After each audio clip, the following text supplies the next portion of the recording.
Bueno, pues gracias a los organizadores por dejarnos venir después de los duros debates que habéis tenido hoy por la mañana a charlar un poco de estos temas. Nosotros, como dice nuestro nombre, ¿verdad? Somos una fundación dedicada al oso pardo. Llevamos muchos años trabajando con él, con los osos. Y bueno, no van demasiado mal las cosas, no gracias a nosotros, sino gracias a mucha más gente, ¿no? Nos hemos preocupado un poco por el lobo, porque hay unas interacciones siempre entre lobos y osos, tanto en su día a día en el territorio, pero sobre todo porque son dos animales los que hay que entender muy bien el escenario social y hay que trabajar con ese escenario si quieres tener algunas posibilidades de garantizar, sin muchos conflictos, su conservación. Evidentemente es más fácil con el oso, y no ha sido fácil, ha requerido muchos años, con un horizonte, con unos objetivos muy claros, pero sin prisas para llegar a ellos, que con el lobo, que genera más conflictos reales y más, bueno, yo creo que la violencia y la pasión es la misma, la que tenemos hacia los grandes carnívoros que representan una naturaleza salvaje y bien conservada y que tendemos enseguida a hacer de ellos unos símbolos, ¿no? Por los que peleamos y demás. Eso hay que manejarlo con cuidado, porque son animales que en Alaska eso se puede hacer sin mayores problemas, porque no hay gente. Son animales que en los Pirineos y en la cordillera y en otros lugares de España con el lobo cohabitan con los humanos muy estrechamente y con sus intereses. Y todo esto es lo que hay que aprender a gestionar de una manera equilibrada y deseablemente desapasionada, pero es algo imposible. Con el lobo ya es absolutamente imposible. A mí me ha pasado a veces en tal, hablas de turrón el lobo, si hay alguien te dice algo seguido, pero que hables de turrones, con el lobo es imposible no entrar en este debate. Viven en este ambiente. Seguro que algunos de vosotros conocéis, los asturianos especialmente, dónde es esto. Pues aquí, detrás en esas nieblas, son frecuentadas esas zonas por una manada de lobos y los osos son comúnmente vistos comiendo en estos pedregales calizos. Y ahí tenéis las casas de los ganaderos y los osos comen las bayas con mucha tranquilidad, mientras el ganadero pues llama cariñosamente a su vaca de todo, a voces que son perfectísimamente oídas por los osos que están a 100, a 200 o a 300 metros de ellos. Hay una estrecha cohabitación. Yo creo que esta es la clave que tenemos que entender cuando trabajamos en nuestro país y especialmente en las áreas de ganadería extensiva, cuando trabajamos con estos grandes carnívoros. Aquí el concepto de wilderness, de la naturaleza salvaje, sobre el que puedes trabajar y organizar la gestión en muchos lugares cada vez menos, pero muchos lugares de Norteamérica y otros de las zonas más nórdicas de Eurasia, no lo puedes aplicar, aunque sea muy bonito para un pensamiento más urbano, no lo puedes aplicar a nuestros territorios, porque nuestros territorios son esto. Y esto, sin embargo, y eso, sin embargo, pues puede albergar perfectamente poblaciones viables de grandes carnívoros si somos capaces de gestionar inteligentemente y con sentido común y con la menor vehemencia posible los problemas y los conflictos de cohabitación que sin duda va a haber. Afortunadamente ha salido un trabajo hace poco, publicado en Science, en la revista de las más prestigiosas, donde 70 y tantos investigadores aportan su información y demuestran algo a priori sorprendente. Que es que tú preguntas, ¿dónde hay más osos, dónde hay más grandes carnívoros, en Norteamérica o en Europa? Norteamérica, por Dios, toda la vida, y todos son grandes extensiones, Yellowstone, Denali, La Rocosa, los territorios del noroeste, en fin, los territorios de Renacido, ¿no? Todos hay unas extensiones inmensas. Bueno, pues no. El trabajo ha demostrado que los 4 grandes carnívoros, que son conflictivos, unos más, otros menos, el lobo, el oso, el nombre de la cabeza ahora, el lince boreal y el glotón, ¿no? Los 4 tienen mejores densidades, pero por goleada, en Europa que en Latinoamérica, en paisajes de media con mayores densidades humanas, en paisajes con mayor intensidad de explotación y en paisajes con mayores fragmentaciones del territorio, porque hay más infraestructuras, porque hay mucho pueblecito, ¿no? ¿Veis cómo es la cordillera? Está llena de pueblecitos, de brañas, de carreterillas, de carreteras más grandes. Pues ahí están nuestros osos prosperando y tienen buenas densidades los lobos, ¿no? Aquí no tenemos hoy por hoy lince boreal, aunque en su tiempo lo tuvimos, y no tendremos gloto. ¿Y esto por qué ha ocurrido? Se preguntaban los 70 y tantos investigadores de ese estudio. Pues bueno, ha ocurrido pues porque ha habido una buena legislación, las directivas que ahora se pretenden, que hay que estar muy atentos, cambiar en Europa, y todos nos tememos que para peor y no para mejor, porque ha habido una mayor sensibilización de la sociedad para convivir, para coexistir con los grandes carnívoros, y porque ha habido largos periodos de estabilidad política en general. Esas son las razones gruesas que aportan estos investigadores, y porque hay calidad de hábitat, por supuesto, para mantener a estas poblaciones. El hábitat, aunque fragmentado, que usado por los humanos, aunque explotado, da suficiente cobertura y suficiente comida a estos cuatro grandes carnívoros. ¿Y esto qué nos dice? Pues nos dice que es posible convivir con ellos, que hay que olvidarse de la historia de las áreas salvajes, de las wilderness, y que hay que pensar más en la coexistencia, en la cohabitación, a la hora de enfocar la gestión y los proyectos de conservación para garantizar el futuro de estas especies. Y dice que hay que estar muy atentos a que no se nos caiga la normativa protectora que tenemos y que hemos tenido, que son estas directivas. En resumen, subraya que lo importante aquí es la coexistencia, es dar con las buenas fórmulas de coexistencia. Y también se deduce una cosa muy clara: no hay que intentar acabar con los conflictos, es imposible. Con los cuatro grandes carnívoros en este tipo de ambientes humanizados es imposible acabar con los conflictos. Lo que hay que aprender es a convivir con ellos y a resolverles con la mayor sensatez posible. Y esto es muy importante, con la mayor sensatez posible. Aquí es donde nos perdemos habitualmente, y en el caso del lobo especialmente. Hay que entender, diga lo que diga alguno y definan como quieran definir los conflictos que estos animales les generan. Hay que entender bien cuáles son, y hay que buscar las mejores fórmulas, no para erradicarlas, sino para minimizarlas. Tienen que ser formas que hagan soportables los conflictos al que los padece, y además el que los padece debe verse muy considerado por el resto de la sociedad que queremos tener estos animales, y que hemos hecho de ellos problemas y una naturaleza salvaje a lo que una cada vez más urbana población admiramos y necesitamos, ¿no? Y tenemos que tener estas referencias. Tenemos que saber que los lobos y los osos viven ahí, que eso está lleno de derechos, de propiedades, de gentes que también lo pasan mal porque se está cayendo la sociedad rural muy deprisa, porque los precios del ganado no sé qué, porque se juntan muchos problemas, y porque, joder, no les vengas con un problema más.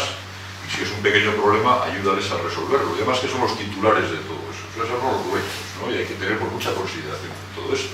Y hay que integrarlo cuando defendemos apasionadamente a los lobos y a los osos. Hay que considerarlo bien.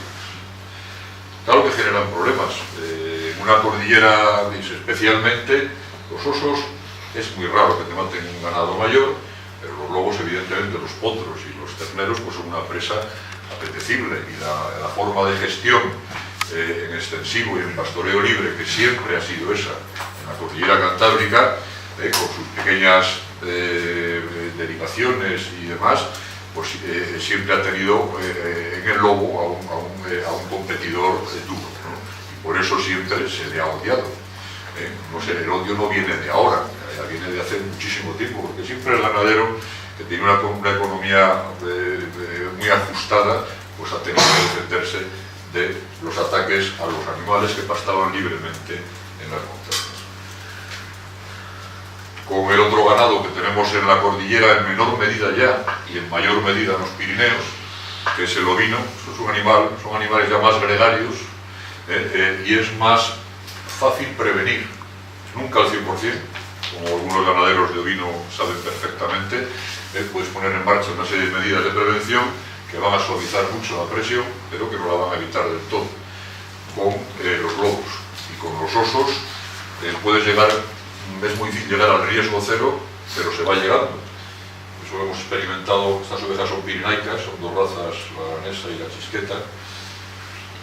Pero pasa esto. Estas son fotos duras de ver, pero son realidades, ¿no?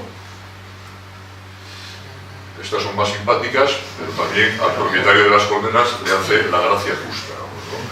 Por lo tanto, hay que también ser cuidadosos con ellos. El oso donde hay miel se las agencia para cogerla, aunque es mucho más fácil de prevenir, y eso lo saben muy bien los apicultores, y es mucho más fácil de hacer compatible su presencia con la apicultura, que es un sector que yo creo que hay que darle más apoyo y más fuerza porque ¿no? Se produce una miel riquísima que gusta a mucha gente, yo el primero.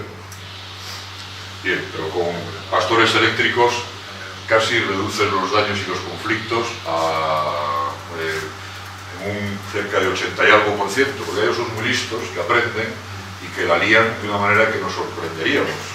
Sacas unas cámaras por la noche entrando a los colmenares, pones esto y te les imaginas dando vueltas alrededor del colmenar oliendo la miel, qué rico, saben que les va a dar un golpe porque ya han recibido algún calambrazo, pero piensa, ¿no? Y hay osos que han aprendido a tirar las varillas y a pasar por encima de las varillas. Ves a un pedazo de oso enorme pasando como un bailarín encima de las varillas para que no le dé un calambrazo, otro escarba, entra y se coge la miel. Bueno, eso se arregla poniendo un doble vallado y punto, ¿no? Esto y pagar los daños, esto es una obligación social.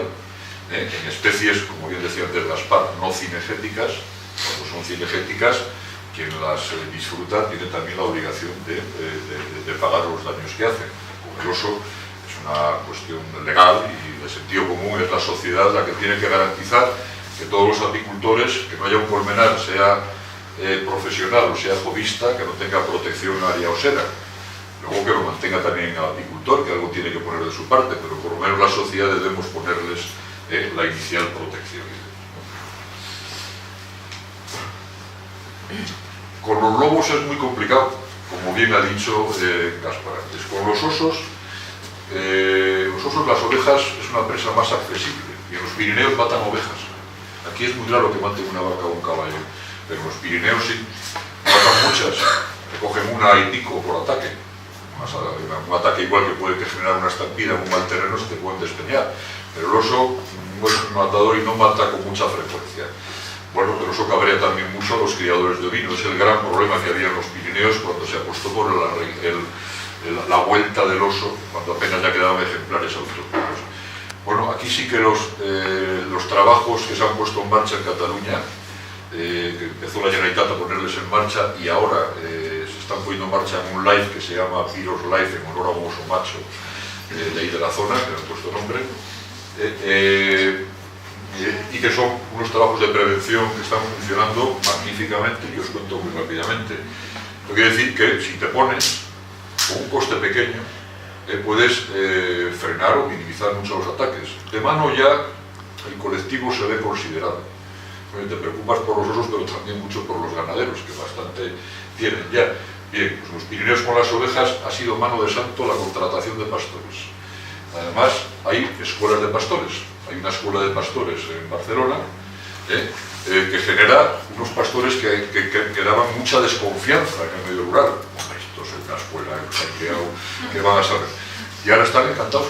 Ahora ves a unos chavales jóvenes con unas ganas y una pasión y un conocimiento de la jugada, y dices, hostia, ahí tienes. Y ya aceptados por los mayores que les miraban con lupa, con un enorme recelo y de todas las maneras posibles. Y luego hay pastores profesionales que trabajan muy bien. Es magnífico esto, porque estas sí que son formas de fijar población en un momento que cuesta mucho fijar población en el medio rural, ¿no? Y cuesta muy poco dinero, y es una responsabilidad de la sociedad, porque es una especie emblemática, amenazada, bla bla bla bla bla bla. Entonces, agrupar los rebaños, que allí en los Pirineos teníamos los rebaños dedicados a carne, sueltos por ahí, y subía a verles el ganadero de tarde en tarde. Los que son ya para leche, más en la parte francesa, para hacer quesos, pues esos ya tienen mayor constancia. Allí con los osos ha sido sencillo, se han vuelto los perros de guardia. Este perro tan bonito, que es el Montaña de Pirineos, estaba ya en desuso, era un perro de compañía. Han vuelto, se han contratado pastores, ahí van dos pastores contratados con sus rebaños, sus careas, sus perros de guardia, que son como ovejas, no se les distingue. Se agrupan los rebaños y la Generalitat paga al pastor. En este caso ahora Europa un 75% con este proyecto. Financias al pastor, financias los perros, mejoras un poco la habitabilidad en esas duras condiciones en los puertos altos, donde no había... Esto se puede mejorar bastante, y lo hacen mejor los franceses que nosotros. Pero montas unas cabañas, que vas con helicóptero, las preparas allí, tienen lo básico, no es tan mal, pero es algo mejorable, ¿no? Pero bueno, más consideración, más facilidades para hacer el trabajo, está bien luego, y los cercados electrificados móviles, que funcionan también muy bien para ir variando las ovejas de sitio y vas abonando encima y tal. Bueno, con esto, el año pasado, en el Pallars Sobirá, la parte de Lérida del Parque Natural del Alt Pirineu, los daños, habiendo varias osas paridas, dos, una con 3, otra con 1, machos y bichos por ahí sueltos, los daños fueron 0 en el 2015. Y en el Val d'Aran fueron 3 ataques, si no recuerdo mal, con 4 ovejas, 2 en un rebaño que no se quiso agregar por mala vecindad. Con esos mis ovejas antes la muerte pico con las de aquel, ¿no? Bueno, o sea, este vas no agregado y pum, le pegó el oso y le mató 2 ovejas, 2 o 3 ovejas. Y a otro que no llegó justo el día, 2 días antes de que llegara el pastor, pues atacó a los rebaños y cogió una oveja. 4 ovejas, a una población de 35 o 40 osos, que tiene pues, muchos efectos positivos desde otro punto de vista para la sociedad. Es así la manera de hacer las cosas. Consideración, prevención, y lo asume la sociedad. Luego hay que evitar conflictos, esto ya es una anécdota, hay que ir siempre por delante de los conflictos con los carnívoros, no solo los relacionados con los daños que hacen, miel, fruta, ovejas, sino pues que te aparece un oso joven habituado, tienes que inmediatamente deshabituarle antes de tener un conflicto que se transforme en un oso problemático. Estas son peleas que tenemos con las administraciones para que agilicen protocolos y resuelvan unas situaciones que ya se han resuelto en todas las poblaciones donde hay osos. Cuando dejas de perseguirles, son muy listos y te ven como una fuente de cosas ricas. Un pueblo con contenedores de basura, lleno de fruta que no coge nadie, eso para un joven oso que está hostigado por los grandes es como de una confitería, ya no se dice siempre las puertas de un colegio. Una vez que bajan y no con cautela. Todos los osos comen fruta al lado de los pueblos, pero lo hacen de noche, si les ve a alguien se marchan, etc. Estos pueden dejarse ver. De día se van acostumbrando y de repente soportan a la gente a pocos metros. Este oso bajaba a comer higos y manzanas, y tenía, en un pueblito de Somiedo, y tenía 30, 40 personas cuando nos dimos cuenta, era el pleno agosto, con cámaras, con móviles, con tal, a escasa distancia, y el oso les miraba y era sus higos. Estaba encantado con haber descubierto una higuera que estaba llena de higos que no recogía nadie, y ahí está. Bueno, pues tienes que evitar estos conflictos. Esto se disuade, hay un protocolo para hacerlo, que no inventamos nada, ya está hecho en todos los sitios, y tardamos 4 días en convencerle de que era una mala idea hacer estas cosas. Que los humanos somos majos, pero no tanto. Entonces, bueno, una vez que lo asumió, se marchó, no hemos vuelto a saber, no volvió a otros pueblos ni volvió a hacer estas cosas. Pues básicamente hay varios niveles. Estos son protocolos para manejar osos problemáticos y hay otro para osos con problemas. Un oso habituado, pues, sí, eso, no ríais que no son de carácter psicológico, no, son jóvenes osos abandonados o sectos abandonados o animales que han caído en un lazo y hay que coger, curar y devolver, ¿no? Y eso tiene todo, se necesita también un protocolo. Un oso habituado no es un oso malo, o sea, no es un oso que sea agresivo, que te venga a hacer daño, pero si le dejas se puede confiar y siempre va a haber alguien que se acerque con el móvil a un lado, siempre va a haber alguien, los humanos, que tensemos la situación y generemos una carga o generemos un ataque, y un oso de 2 años y medio como este, pues te desarma con enorme facilidad. Y si es un niño, pues no te digo nada. Imagínate si a este oso no le deshabitúas y vas para allá, empiezas a fastidiarle, se enfada, carga y muerde a un chaval, o a un niño o una niña. pues se monta un pollo y todo lo que has ganado en 20 años de duro trabajo de concienciación se te va en dos cosas de estas, ¿no? Pues hay que evitarlo. Entonces, el primer caso es decirle que esto está de más. Quitas a toda la gente que está viéndole, ponerlos ahí para disfrutarle de lejos, o si se va a intervenir, marcharos. Los que persisten en entrar, pues se le dispara con balas de caucho al culo, a los ojos y demás, petardos, carreras, grandes gritos y demás. Siempre tiene que haber una o dos personas haciendo los gritos, las carreras o disparando con balas y un guarda detrás con armamento de verdad. Por si el oso se rebota, tiene carácter y te carga. Entonces tienes que matarlo y sacrificar, no te queda otra. Eso hay que hacerlo así. Estos osos pueden pasar a otra fase, que es osos condicionados por el alimento. O sea, un oso que ya se va a meter a un contenedor y va a ir a los contenedores sucesivamente, o a la miel, o a las ovejas, y que le da lo mismo lo que le digas y lo que le hagas. A estos animales hay que disuadirles con más contundencia, capturarles, ponerles un collar para ver si viene, qué hace, y disuadirle con más fuerza, pero igual, sin atarlo y demás. Y el tercer nivel es que el oso se vuelva peligroso. O sea, que no solo no te acepte las medidas de disuasión, sino que en cuanto te vea, carga. O si alguien le ve y se va a hacer una foto, carga.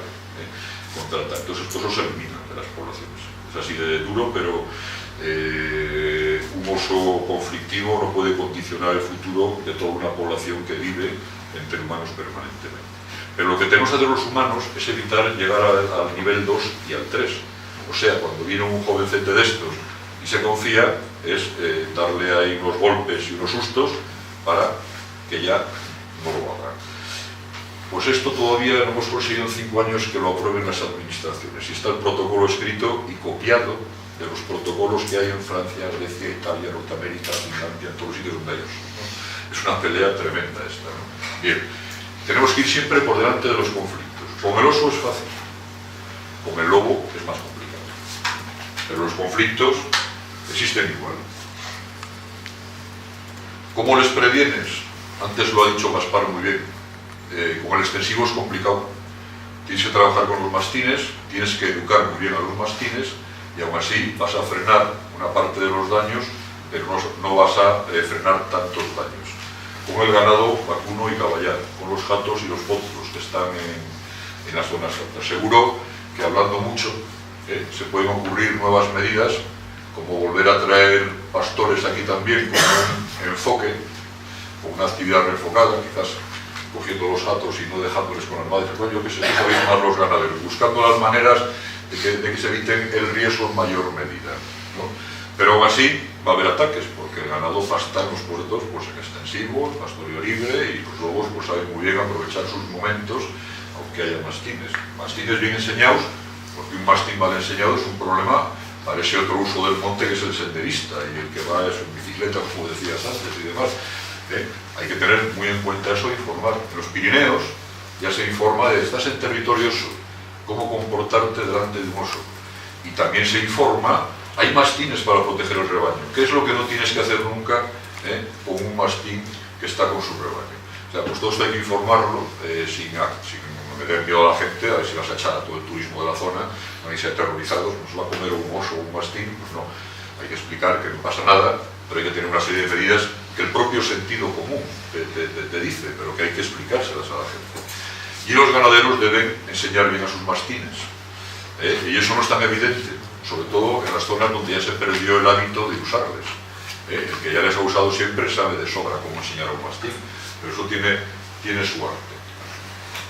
Porque un senderista se encuentra con esto y claro, no sabe qué hacer, vas ahí 10 o 12, ya no tiene nada si vas con niños o lo que sea, claro, es una cosa que impresiona enormemente y hay que saber muy bien lo que significa esto. Y es un mastín que debe estar bien educado, tiene que saber que por muy bonito que sea el corderito, pues no tienes que meterte en el rebaño a cogerle y a sobarle y demás, porque los mastines pues igual se enfadan, ¿no? Nosotros editamos un libro sobre el mastín, hablando que no sabemos de mastines nada, lo aprendimos todo al hacer el librillo con ganaderos y criadores, que se ha editado hasta en finlandés. Hay un retorno del mastín y una fijación ahora ya por conseguir mastines. Ayer en Asturias estábamos ahí redando con los osos y leía en Nueva España esto: se buscan mastines para frenar al lobo. Francia no lo he leído del todo. Francia, Chequia, nos compran a España cada vez más mastines para tal. Pues mira, aquí tienes un ejemplo de que se le considera como una medida preventiva y que al final vamos a ser unos buenos exportadores de mastines españoles. Bueno, con las ovejas funciona muy bien, también con los lobos, los cercados móviles, donde puedes hacerlo. Igual en Picos de Europa es más complicado manejar cercados electrificados móviles, pero en otras zonas del país, esto lo hicimos con un live de coexistencia con varios países y bueno, funciona muy bien en ciertos territorios. Hay que tener siempre en cuenta esto, es muy difícil encontrar la medida preventiva perfecta. Es muy difícil llegar al riesgo cero y con nuestros paisajes de montaña y nuestra ganadería extensiva, sobre todo a mayores, es muy complicado pensar siquiera que te vas a acercar al riesgo cero. Hay que saberlo. Y hay que hablar con claridad con la gente y decirlo, pero hay que hacerlo, porque cuanto más haces el riesgo, pues evidentemente mejor. Y siempre pagar los daños. Y esta es la foto controvertida. Las fotos, ¿qué tal? Medidas preventivas, medidas de compensación. Con el oso no se hacen controles poblacionales, aunque si hay situaciones de riesgo está previsto quitar al ejemplar de riesgo. Pero con los lobos el gran debate es lo que, como bien lo planteó antes Gaspar, controles sí, controles no. Como ecologistas en acción y Warcraft sintonizábamos en todos los demás puntos, pero el debate surgió y se rompió la sintonía por los controles, que es donde ahora mismo yo creo que se focaliza más el debate. Yo creo que esto hay que abordarlo, bueno, nuestra posición es abordarlo con la mejor información posible, ¿vale? El lobo no está en peligro de extinción, como se dice, eso no es cierto, es falso. Las poblaciones de lobo no encajan numéricamente en lo que se considera, siguiendo los criterios de la UICN, como peligro de extinción. Podríamos debatir si le incorporamos en la ley de especies protegidas sin estar en el catálogo, sin ser ni vulnerable ni especie en peligro de extinción, o eso dificultaría mucho los controles poblacionales, o, y donde sea especie de caza, evidentemente la caza, o ya no sería especie de caza, vamos, o mantenerlo como está en Asturias y como estamos intentando aquí, como especie no cinegética, pero no especialmente protegida, para favorecer unos controles que algunos creemos que son necesarios, algunos cuantos. Entonces, ¿por qué creemos que son necesarios? Hay un debate científico sobre su utilidad, que antes ha esbozado Gaspar. Yo prefiero dejar a los científicos que acaben. Hay trabajos que dicen que los controles no solo no son eficaces con los daños, sino que pueden incrementarles. Hay otros trabajos, en la misma revista, que te dicen que está mal manejada la estadística del primer trabajo y que los controles son eficaces. Y te marcan el porqué y te lo argumentan. Bueno, ahí está el debate. Otro trabajo con lobos radiomarcados te dice que los controles son eficaces con independencia de qué lobo mates, si les hace rápido. Si tardas en hacerles, son menos eficaces. Otros, los hechos aquí en Asturias, en la Cordillera Cantábrica, demuestran que no. Bueno, es una tesis doctoral que también está ya en sus conclusiones publicadas. Vamos a dejar a los científicos que debatan, que nos lo esclarezcan, que nos digan hasta cuándo son eficaces y hasta cuándo no. Pero lo que para mí no ofrece la más mínima duda es el efecto balsámico que tiene cuando se abre un conflicto en un medio rural potente por ataques concentrados o ataques reiterados del lobo en una zona, en una comarca, en una cuenca. Eso también se debate, que no, que es más la prensa que lo que realmente, bueno, tú hablas mucho con los ganaderos y lo ves, lo palpas en el territorio cuando estás allí, y hay ese efecto balsámico. Eso ya es una realidad. Que sean más eficaces con los daños o no, es un debate que está abierto. Nosotros preferimos entender que sin poner en peligro las manadas, hoy por hoy son necesarios esos controles, y que el debate que nos interesa más es conseguir que se hagan de una manera razonable. O sea, sobre datos reales, de la manera más selectiva posible, que esto tampoco es fácil, y sin poner en peligro la pervivencia de las manadas, ¿vale? Eso es lo que nos interesa más y sobre eso nos estamos volcando algunos, de tratar de trabajar con las administraciones para que sea así. Hoy hacer controles o no de lobos a nivel poblacional, si se hacen bien, no suponen mucho o no suponen nada en una especie que, insisto, diga lo que diga quien quieras, que los números, te creas más un censo, te creas más otro. E incluso el mínimo número de lobos que dicen algunos no encaja en una especie que esté en peligro de extinción de ninguna de las maneras, y más estando en expansión y más teniendo muchos territorios en este país para expansionarse. Ya veremos el objetivo a medio plazo, que igual es que no sea especie cinegética en ningún lugar de este país, pero ahora lo que nos interesa, sabiendo que no está en peligro de extinción, es mantener la situación actual, ver cómo se expansiona territorios donde no hay conflictos casi con la ganadería, porque no hay ganadería, y ver cómo mejoramos esa manera de gestionarlo para acabar con ciertos cachondeos que ha habido hasta ahora en algunas comunidades y en algunos lugares. Nos parece la pelea como conservacionistas más razonable y mejor enfocada. Y luego insistir mucho en las medidas de prevención, en las de compensación y evidentemente en la rapidez con las indemnizaciones. Ese es nuestro planteamiento que compartimos con unos cuantos investigadores y unas cuantas organizaciones y que encaja, cediendo todos un poco en los debates, pues con el escenario que hemos planteado en Cantabria juntamente con los tres sindicatos ganaderos y con la Federación Cántabra de Caza, que ha optado finalmente porque la especie sea no cinegética en Cantabria y que tiene ahora unos debates abiertos tremendos porque son elecciones en la Federación de Caza y bueno, pues todo el mundo está aprovechando ahí para un sector dice que debe ser cinegética y la Federación yo espero que mantenga el pulso y siga, al igual que los cazadores asturianos, defendiendo que no sea cinegética, que de hecho lo defienden por la sencilla razón de que es una especie que interesa poco a los cazadores de la cordillera.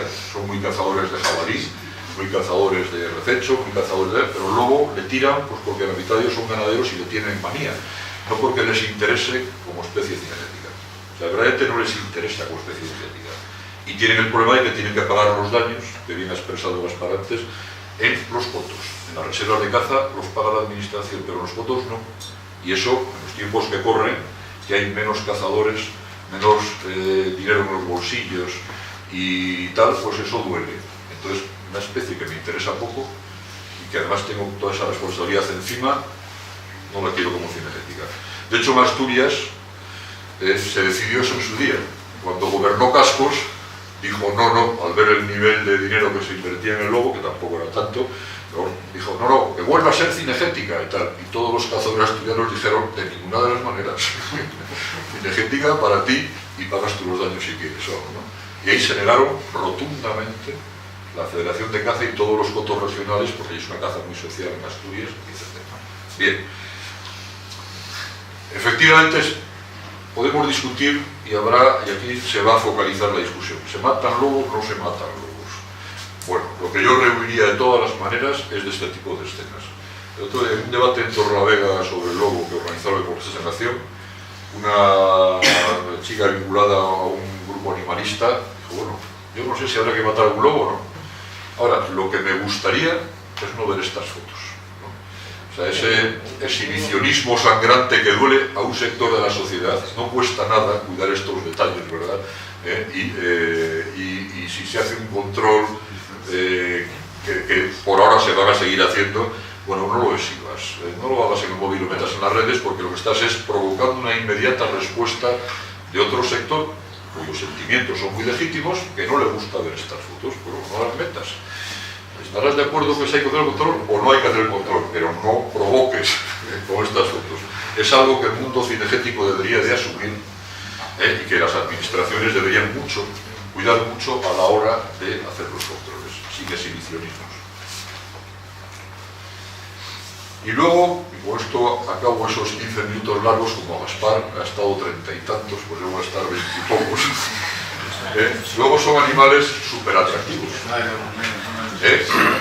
Y la sociedad tiene que valorarles adecuadamente y tiene que disfrutarles. Bueno, pues ahora se pueden ver osos, ¿vale?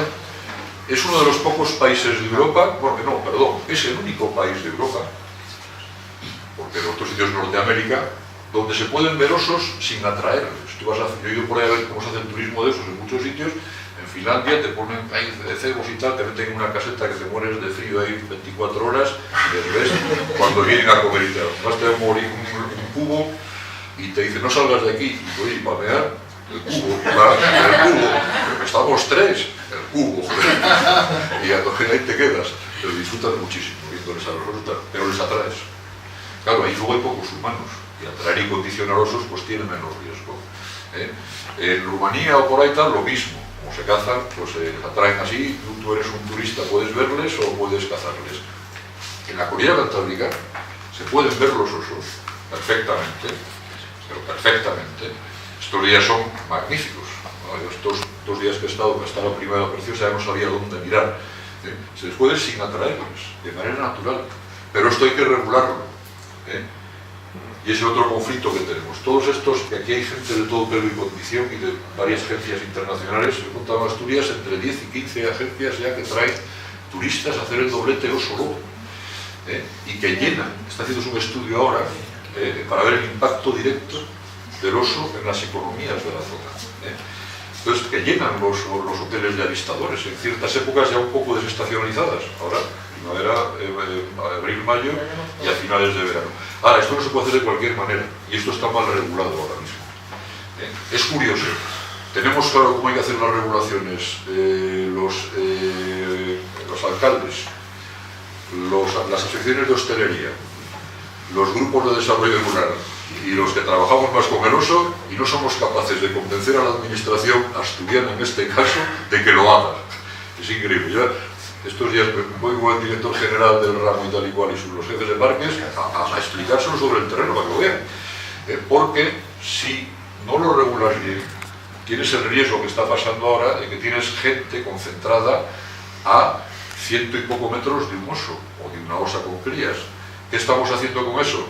Habituando a esas crías, que es lo que no queremos para no llegar a esos niveles de oso habituado, ¿no? Vale. Entonces, eso es lo último que queremos, que se generen incidentes. Pero es que se ven muy bien los osos como estos de aquí, están viéndoles en aquellos canchales que veis al fondo, donde salen a comer fudios, ramus alpina, y les ves durante horas. Les ves desde pueblos, desde sitios, adecuas un poquitito, y todo el mundo con los telescopios les ve como si lo estuviera al lado, no hace falta ir a 200 metros. Les puedes ver a 1 kilómetro, sin mayores problemas. No veis lo que atrae a la gente que viene, porque es un espectáculo que no encuentras en otro lugar. Ponlo en valor, porque equilibra los conflictos que crean las zonas, que el dinero quede en el territorio, pero regularlo bien, no permitas barbaridades. Con el lobo lo mismo, atrae muchísimo el lince ibérico, el lobo y los osos atraen un montón. Es bueno que se vaya viendo esta parte positiva del lobo. Un ganadero te va a seguir diciendo que preferiría que no hubiera lobos, pero bueno, si además de esas medidas de prevención, si además de un cierto control, si además el lobo empieza a dejar dinero en los territorios, las cosas van a ir mejorando y van a ir perfiliéndose de otra manera. El doblete que hace la gente, estas agencias, de venir a ver osos a Somiedo y al Alto Narcea asturiano, los 2 parques naturales, para luego irse a Riaño, que podría ser montaña palentina también, tienen que ser espacios en los que tengas garantías de que les vas a ver lobos, con un 80 y algo, 90 y algo % de éxito en las observaciones, es tremendo. Es tremendo. Y es cuando empiezan los hosteleros locales, que son vecinos de la zona. Afortunadamente la hostelería en la cordillera en general está en manos locales, aunque luego la mano de obra sea muchas veces inmigrantes y tal, pero los negocios son locales, todo, o en general. Claro, ya si estos animales te atraen gente, visitantes, clientes, pues empiezan a percibirse las cosas de otra manera. Hay que ponerles en valor, pero con total sensatez, no poniendo en riesgo la conservación de los animales y evitando habituarles, y teniendo en cuenta que tenemos algo que no tiene nadie, y que es legítimo, que genere recursos a un territorio que se está esforzando, en el caso del oso y en el del lobo ahí estamos, se está esforzando en convivir con estos animales. Esto es en la Sierra de la Culebra, que es un sitio emblemático donde el lobo no se debería de cazar, debería de ser, y así lo piensan los alcaldes, emblema de todo este territorio, y debería generar una actividad turística los 12 meses del año espectacular y mucho más fuerte de la que tiene ahora.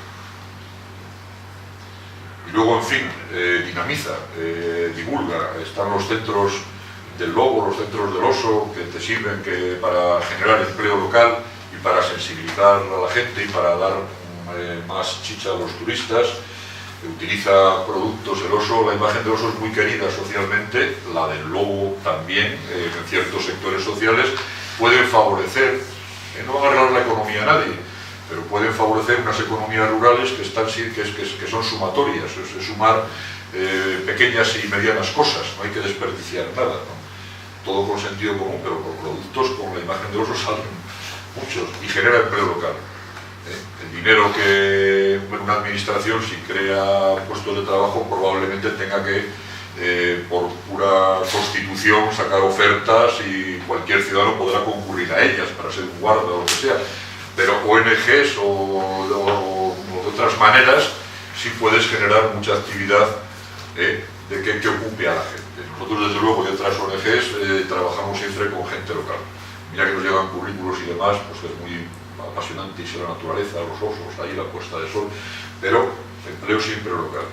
Cuando plantamos, que plantamos mucho, cogemos parados de las zonas que nos dan las listas los alcaldes, les elegimos con la única condición de que si no lo trabaja bien lo mandamos para casa, pero no hemos tenido que mandar para casa, creo que aún una vez, y trabajan de maravilla. Los pequeños grupos de guardas que tenemos, los de arriba son pirenaicos, los de abajo son cántabros, ya nos queda unos ya trabajan en la administración y él se sigue ahí con nosotros. Las casas, nuestras casas de los de gente local, todo es gente local, son pequeñas ayudas, no resuelven la vida a nadie, pero se perciben bien, porque el territorio percibe que tienes consideración. Yo creo que la consideración es tan importante como aceptar con las medidas. Y estas son maneras de ir conciliando y de ir favoreciendo la coexistencia entre grandes carnívoros y ciudadanos que viven en el medio rural. Esta foto, que es a la que se refería Gaspar, con esto iniciamos este experimento en Cantabria, que vamos, a pesar de las tensiones y de las turbulencias, intentar seguir llevando adelante. Te olvidaste de citar 2 veces a la Federación Cántabra de Caza, que están también en ello, pues tratar varias organizaciones, los sindicatos ganaderos, la Federación de Caza, de poner en marcha un plan que no será el perfecto. Seguro que si le escribimos solamente uno, lo escribimos un poco de otra manera, pero en esto hay que ceder.